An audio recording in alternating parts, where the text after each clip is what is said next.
it's important to know that a lot of our tests are limited, and there's not like a test that says like you're fertile or you're sterile or something. I think people have that perception, like we don't have a crystal ball and can't say, yes, you're going to get pregnant in X number of months if you keep trying, or no, you're not, or you're going to go through menopause at this time or not. Our test can predict and guide us once treatment is needed to try to get the most out of it and hopefully do it in the safest, most effective way.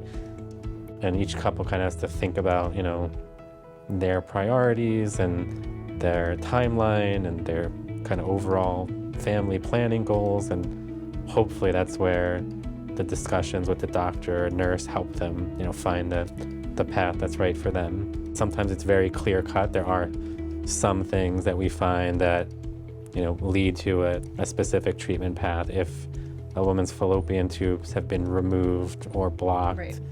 she needs to do in vitro fertilization.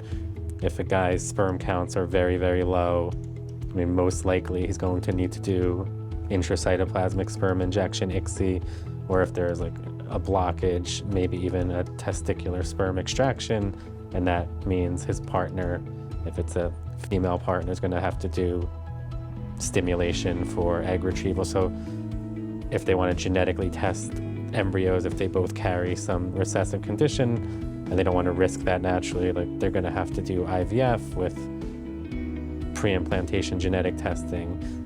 Well, and I think too, even if they get a general workup done, that doesn't mean that they have to do any sort of treatment plan. I had a lot of single girlfriends ask me, do you think I need to freeze my eggs? And they could come in and just get a kind of a fertility check to see where they're at right then. Like you said, we don't have a crystal ball to know what it's gonna look like a couple years from now, but we can say, oh, well, your egg count looks a little low. You might think about freezing your eggs now, or no, you have a ton of eggs. Your AMH is really high. You have a couple more years to maybe find a partner or freeze a little bit later. Just because you get a workup doesn't mean that you necessarily have to do anything right then. But it could indicate like, okay, check again in 6 months or a year or 2 years from now and see where you're at that point. Yeah, that's a good point.